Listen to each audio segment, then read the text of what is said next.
Baik, Anda masih bersama kami di Taman Surga, tamannya orang-orang berilmu. Ya, tadi ada beberapa istilah tentang musibah dalam Al-Quran yang kita mesti lihat lebih jauh.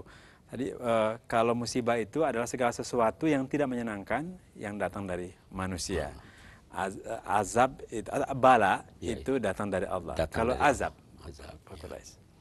azab itu siksaan. Itu siksa. Siksa disesuaikan, mestinya ya, disesuaikan dengan tindakan seseorang. Tetapi Allah sering mengurangi. Itu kalau siksa.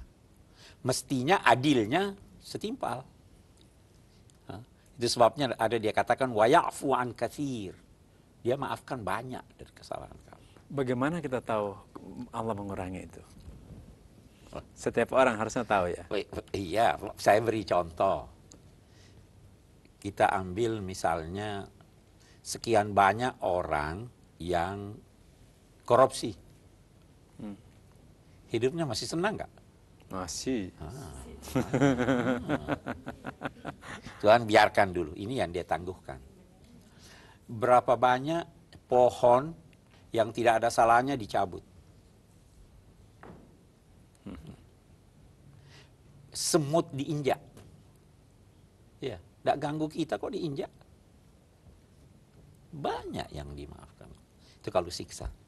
Ada dua lagi yang saya ingin terangkan dalam konteks ini. Ada yang dinamai fitnah. Yang tadi itu saya tanya Muhsin, katanya itu bahasa Indonesia. Fitnah dalam bahasa Arab itu bencana. Bencana itu adalah akibat ulah manusia, tetapi menimpa yang salah dan yang tidak salah. Menimpa yang salah dan yang tidak salah. Wattaqu fitnatan la yusibanna alladziina dzalamu minkum khassah. Hati-hatilah terhadap bencana yang tidak hanya menimpa orang-orang yang bersalah di antara kamu. Ada kejadian ini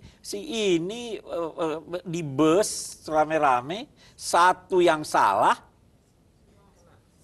apa salahnya ini penumpang? Quran menyebutnya fitnah. Itu dinamai fitnah.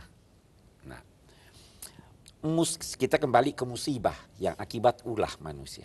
Allah menyatakan, ma asaba min musibatin fil ardi wala fi anfusikum illa biiznillah.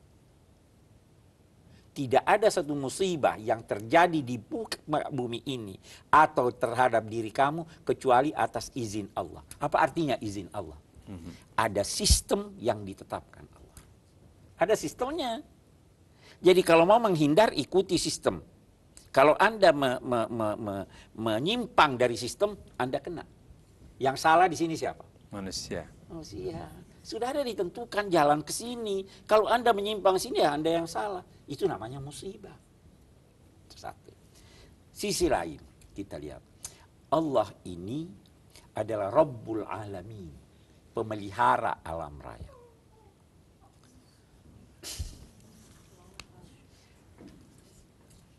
Oke.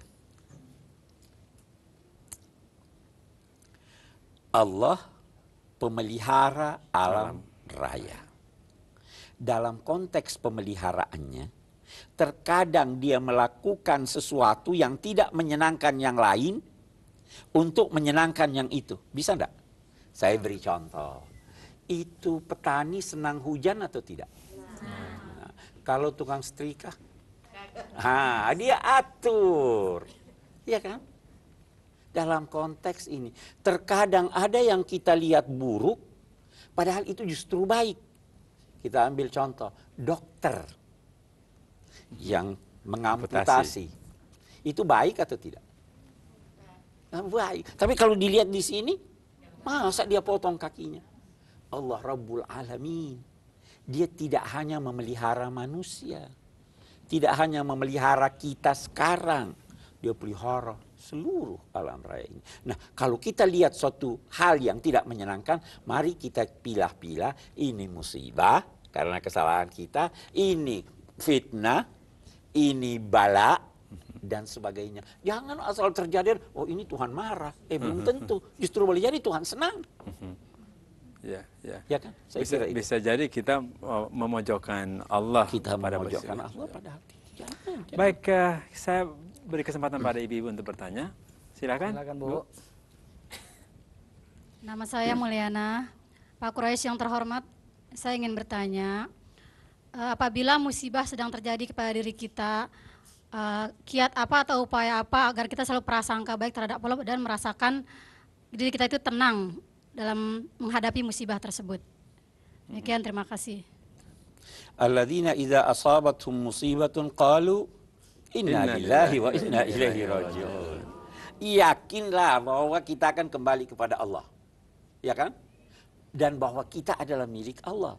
Boleh jadi, nah ini satu hal yang saya ingin katakan. Boleh jadi Allah pilih kita untuk dijadikan pelajaran bagi orang lain.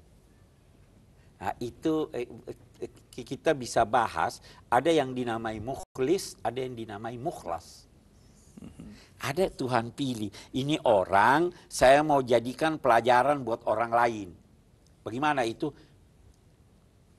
Supaya hati-hati di jalan. Biar orang lain hati-hati, dia ditabrak. Jadi pelajaran enggak bagi orang lain? Ya. Oke.